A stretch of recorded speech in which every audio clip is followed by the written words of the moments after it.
everyone, it's Andrew again with Better Every Day.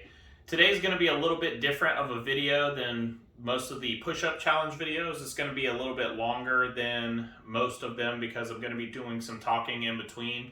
However, I did do a couple of previous videos where I kind of talked in between my sets, and I want to do that again today for a couple of reasons. One, I wasn't able to get much footage in the gym, so it's really just going to be the one push-up video, and then I'll probably post another video with just my pull-ups, which is the only content I got from the gym because it was at the beginning.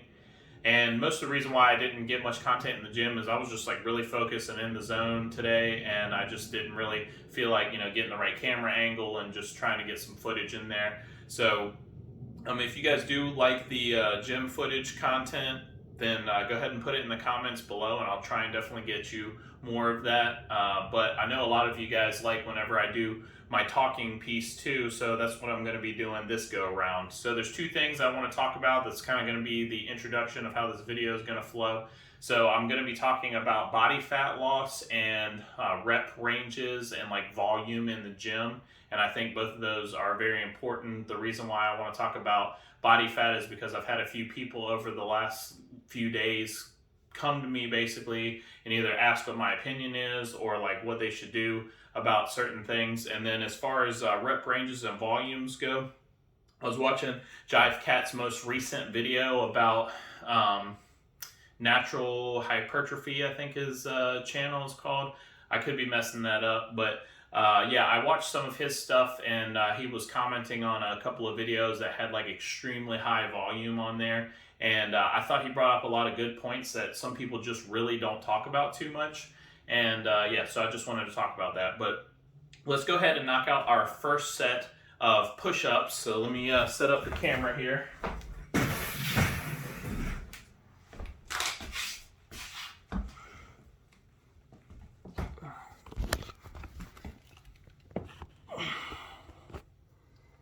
Make sure that looks good. Oh, let me angle it up a little bit higher there. All right, there we go. So it's going to be 16 push-ups for our first set. So let's go ahead and knock them out. Ready? 1, 2, 3, 4, 5, 6, 7, 8, 9, 10, 11, 12, 13, 14, 15, and 16. All right, there are 16 reps for our first set, and obviously that is for the 16th of February. And we'll just take a little break and chat for a bit, and then we'll get into our last set before I close out the video. So first thing I wanted to talk about, which I feel like most people are probably interested in, I guess it depends on what your goal is, but I think it's pretty important to just do that, set a goal, okay? So figure out what your actual goal is. I feel like a lot of times why people fail with, getting fit is because they're just like, hey, I want to get fit. And they don't have a goal. Like maybe your goal is to get stronger. Maybe it's to lose fat. Maybe it's so that you're not out of breath every time you walk up the stairs. Like everyone's going to have different goals, and that's perfectly understandable. But I feel like most people don't even know what those goals are, or they haven't come to the conscious realization of what those goals are. And I think that's super, super important. So make sure you set those goals. The second thing is, if your goal is to lose fat, or at least that's like one of your primary goals, lose body fat, then there's a couple of things that I feel like can help you achieve them. So the first thing that I would definitely say is like an absolute must is you got to know what you're putting in your body. So plenty of people go day to day and they just eat kind of like whatever, and then they might even work out, and maybe they've been working out like really, really hard, and they're like, man, I'm just like, not seeing the results I wanted to. I haven't really been losing any weight, or, I still have a lot of fat around my midsection or whatever area that you're trying to, get rid of, which it is there's not very good evidence scientifically saying that you can really isolate the particular areas that you want to lose fat. So if you ever see a video on YouTube or anything being like, oh, do this to lose belly fat, well, you're not just going to lose your belly fat. You're going to be putting down your body fat percentage, and once you get to a certain point, your body will finally say, oh, okay, we don't need the belly fat. And unfortunately, especially for males, it's usually the stomach is the very last thing. So, but going back to knowing what you put in your body. So let's just say that today you are like, hey, I'm going to start this routine, whatever it is. Maybe you're doing a 100 burpee challenge. Maybe you're doing a push-up challenge. Maybe you decided to run. Maybe you decided to go to the gym. Whatever the case is. And you are dedicated to it, and you're like slaying your body day in and day out. And you're making good improvements on yourself as far as your physical fitness goes. Maybe your cardiovascular strength, whatever the case. Well, the problem that a lot of people run into is they'll do that, and they'll do it for like a month or maybe 2 months or maybe even a longer period of time than that, and they not really see a whole lot of results. And that's because there's like two sides to the equation. It's not all about just the fitness aspect, and it's not all about the food aspect. It is definitely a combination of both. And it starts with the food that you put in your body. That's the fuel. That's the stuff that makes us go. So when we're talking about body fat loss, that is definitely the first thing that you need to just start keeping track of.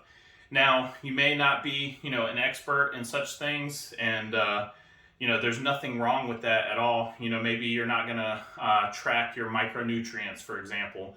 But what kind of good area to start is just keeping track of your calories, okay? And now I'm not talking about counting calories, like, hey, stay under this amount or whatever the case is. But I am saying just like keep track of what you're eating. And just by doing that alone, you will realize how many calories certain foods have that you're eating when you're like, oh, I thought this was like, a relatively healthy meal. And it might even be a healthy meal, but it might be super high in calories. And, calories coming in, calories going out, that's what's going to determine how much body fat that you have on your body, along with other things as well. We're just breaking it down to the most basic level right now. So the reason why I'm saying this is that you might have like a guilty pleasure snack, for example, and you're like, oh man, like these are a ton of calories. It might be like chocolate or something like that. And like, oh man, these are a ton of calories. But you only have like a piece or two. And then you look at the back and you're like, oh wow, that was only 120 calories for the couple pieces that I ate. But then you're like, all right, well, maybe something like goldfish, for example. You're like, oh, goldfish is like way better than the chocolate, but you eat that whole bag of goldfish and then you look at the back and you're like, oh, it's 150 calories, I'm good. And then it's per serving, and there's 6 servings in this bag. So you just ingested like a ton of calories and you don't even realize it, when in your head you were thinking that you were making a better decision because you were picking like the goldfish over the chocolate. So why am I talking about all this? I have like a simple rule, especially for people who are just trying to get started with losing body fat. And that is simply this: track how many calories that you eat in a day. And I like picking, good whole numbers here, definitely for the sake of, just math and being able to do it in your head. And I'm going to use the example that I gave in one of my comments. Okay, let's just say that you eat or you ingest, because not only what you eat, it's what you drink too. Sodas, liquidy, sugary drinks, those are just killers when it comes to, trying to get your body fat percentage down. But you ingest 2,500 calories, okay? So 2,500 calories, that's what you ingest in a day. I would say that your goal should be to at least, like at a minimum, try to do extra exercise in that day, no matter what it is. No matter if it's walking, no matter if it's, stretching, if it's going to the gym, if it's doing burpees, if it's doing squats, whatever the case is, just try and keep track to the best of your ability how many calories that you're burning on top of like your normal lifestyle routine, okay? And when I talk about normal lifestyle routine, I mean like what you need to function. Because the average person burns about 2,000 calories a day. So with that being said, you're kind of at an advantage, and it can make this whole process a little bit easier. So in the example I just gave, today I ate 2,500 calories. So if I was going to try and offset it, like I just said, then I need to eat half that, which is going to be 1,250 calories, okay? So 1,250 calories I need to burn. So I'm like, boom, all right, let's go. Let's go do this, let's go do that. And to be honest, like that's a lot of calories, and I absolutely get it, but it is definitely doable. I mean, walking is a great way to burn calories, and it might be time consuming. Maybe you're watching TV, do a set of crunches in between, do some kind of ab workout, do some push-ups, do some burpees. Like there's always something that you can do, and I understand, it's much easier said than done. But the whole point of this is you burn 1,250 calories, and that's half of that goal. Well, if you add that to the 2,000 that you already burnt in that day, then you're really at 3,250 calories. And if you calculate that out, you ate 2,500, but throughout the entire day you burnt 3,250, then you are in a 750 calorie deficit by the time you are done with that day. So what does that mean? Well, if you are constantly in that deficit, that is how you lose body fat, because your body works in such a way to where, it's going to use different sources of energy first. The first source is going to be glycogen, and that's what you usually get from like sugars and carbs and things like that. And then you get to your fat, which is like the last thing that your body usually uses. So you need to be in a caloric deficit. So if you're in a caloric deficit, that means that like your body throughout the course of that day has used up more energy than it took in. And so eventually you have to get to the point to where you have to use fat in order to get energy. So that means that you're going to lower down your body fat percentage, and slowly but surely you're going to start losing fat. And I've never really just tried to go on a like fat loss journey per se myself, like solely for that reason. However, I wasn't really happy with my physique a few years back, and I was just like, hey, I need to do something. But it wasn't like, hey, I need to lose weight because I didn't like the amount of body fat I had on my body. I just didn't like the general shape that I was in. Like I just felt like, I couldn't play sports very easily like I used to. I just be like out of breath if I played some basketball and things like that, or even playing softball and just you hit a good hit in softball and you run around the bases and you're like, damn, why am I so winded after I just ran around the bases? Like we used to have to do laps in that back when I was a teenager. So that was my reason for it. However, what I found out by doing that is I wanted to be overall healthy. So I started keeping track of all the food that I was eating. I was tracking my macros, my micros, and calories and everything like that. And then additionally to that, every workout that I did, I was also keeping track of. And over the course of, I would say, I don't know, it had to have been like 2.5 months. I could look back on my phone to get like the exact specs, but this is when I was running a whole lot. So I was running almost every day out of the week, and I was lifting at the gym like 5 days out of the week, sometimes 6 if I could squeeze it in. So I was burning a lot of calories throughout the day, and I could see how many calories I burnt versus how many calories I was intaking, and I didn't even realize it. Everything I'm explaining to you right now, I was doing then. And in the process, I lost 33 pounds just in the course of like 2.5 months. And I was probably putting a lot more effort in than like the average person would, admittedly, as far as like the exercise and everything goes. But the principle is still the same. I just kind of put it into overdrive there. So those are kind of like my big tips when it comes to losing body fat. It's a simple equation at the end of the day. You need to be putting out and burning more calories than you are just putting in your body when it comes down to the base level. Now there's a whole lot of other factors, and I could go on a bunch of different tangents and rabbit holes about each individual aspect of those, and I understand there's a lot more. And if you guys have anything to add about anything I've said, at least kind of on the most basic level, please throw them in the comments below. I like for this to be kind of like an open discussion to make everybody better. I'm just sharing with you my experience, and I've had enough people come up to me because I've had a very quick body transition to where I just want to share the wealth. That's it. So yeah, that's pretty much all that I have as far as the losing body fat content goes. But I think it's been enough time, so let's go ahead and knock out our second set of push-ups, which is going to be 30 for the month of January.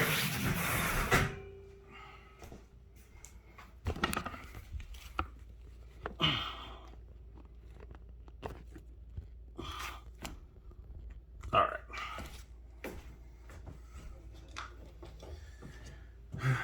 30 push-ups. Now I did do an arm day, so biceps and triceps, and I had high volume. So we'll see how these go. I'm gonna try and do pretty strict form. I've been trying to get better on my form.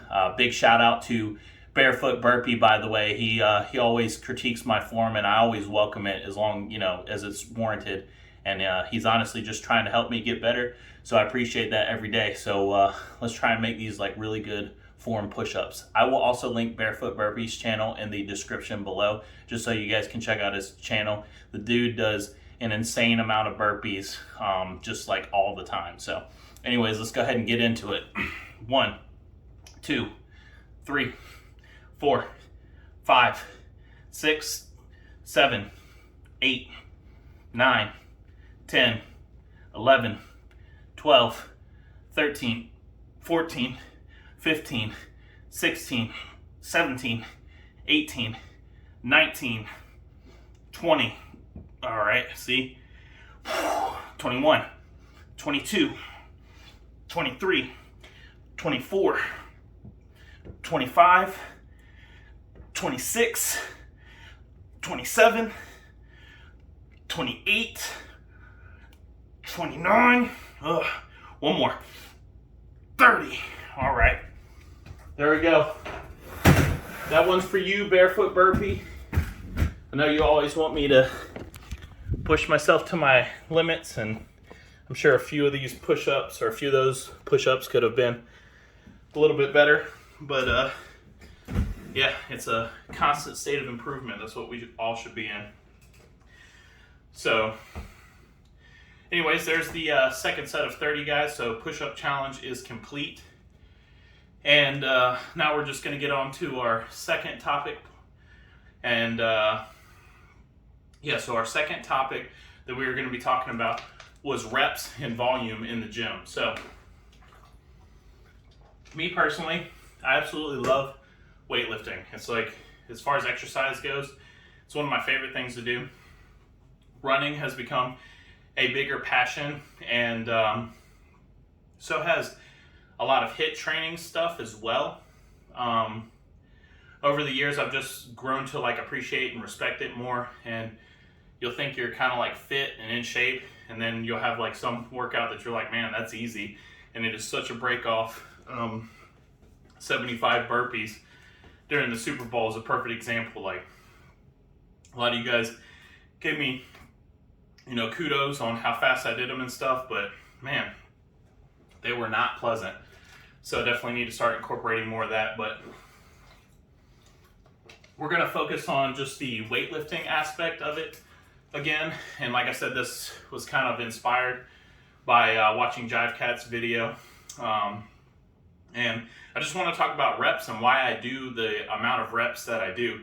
So I'm a firm believer in, if you want to grow your muscles, whether it's for strength or size, you've got to get to the point to where you get to muscle failure. Okay, and what I mean by that is, if you could do 5 reps of whatever it is, and you can only do 5 reps, then do those 5 reps. You shouldn't do, let's say that you could do 10 push-ups, for example. I'm not a big believer of, instead of doing 10 push-ups every time that you try and do push-ups, that you just do like 5 push-ups, and then you wait, and then you do another 5 push-ups, and then you wait, and then you do another 5 push-ups. And at no point in time in that workout do you ever reach like failure, like not even at the very end. So the reason why I'm talking about that is because I truly do think that that's important, and I think that volume is important along with it. So the reason why I have a volume that's like really high at the beginning of the month, and then a volume that's really low at the end of the month, is because as my volume increases, my weight decreases, and vice versa. So the reason why that's important is, like today, I did 3 sets of 15 of every exercise that I was doing, okay?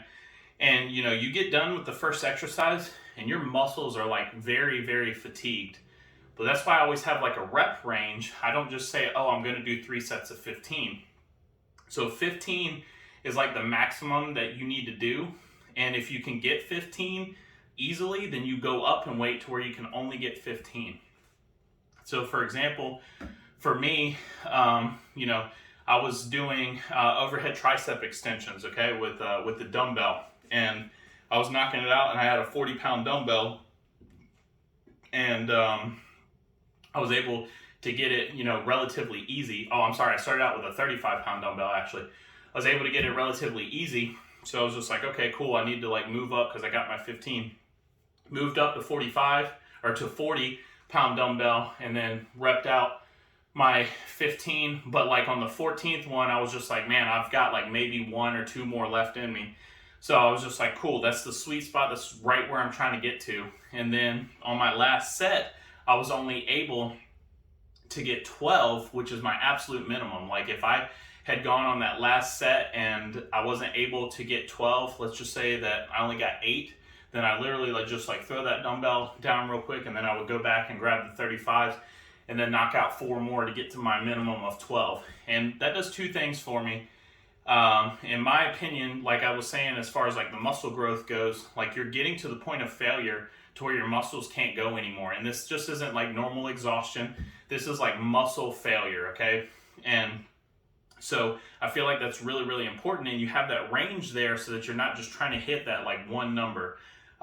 So many times at the gym, I see people and they're like, all right, you know, 1 more, you can get 1 more. And then they get another one. And it's like 1 more, you get 1 more. Then they get another one. And then, you know, they might do that like 2 or 3 times. And then it's just like, oh, you just went from like a 1 rep max to a 3 rep max. So, you know, it just can cause some confusion with all of that. So that's why I do the rep range. And then the next week, instead of going between 15 and 12, I do 12 and 9, and then 9 and 6, and then 6 and 3. And that's kind of like my max week. Sometimes I do 6 to 3, and then on my last set, I might max out. Or I might max out like on my second or third set whenever I feel like that muscle's warmed up, just so I can keep track of my progress. So that's what I wanted to have to say about rep ranges. Me personally, I don't think doing more than 15 as far as like muscle strength goes, I don't think it's very beneficial. I think for muscle endurance, that's a whole different story. And that's like, you know, a whole different segment that we could talk about one day. But as far as like muscle strength goes, I don't think that there's too much benefit by doing more than 15 reps at a time. Everything else is just like endurance. So, you know, there's a lot of people who squat and they squat like a lot of reps. Like I've seen some people, they're like, oh yeah, well I just put 135 on the bar and do that 40 times. And it's just like, well, that's great. But, you know, if you want to think about it from a running aspect, okay, the fastest people in the world are sprinters. They're not distance runners. So when you are thinking about weightlifting, I almost want you to think about it like that. Why are the sprinters faster? Because they're putting in more effort. You know, they're getting to that point of, you know, muscle failure to where, you know, they get to a point to where they could not run anymore. Like they physically could not run anymore because of the lactic acid buildup, so on and so forth, versus like endurance runners, their whole goal is to get, to try and stay at least as much as they can in that aerobic threshold, just below their lactic threshold there. So, yeah, that's all I got as far as talking about weightlifting and reps and body fat. I know this is kind of a lengthy video. If you're still around for it, I really, really appreciate it. I appreciate all the support on this channel. My subscribers have been going up, and I appreciate each and every one of you. I appreciate the comments. I appreciate the likes, the subscriptions, all of that stuff. So if you've made it this far and you are not subscribed already, please hit that subscribe button if you enjoy this type of content. If not, leave a comment below on maybe some other things that you would like to see. And yeah, I think that's all I got for today, guys. Just one last thing. As always, you got to stay motivated and stay fit.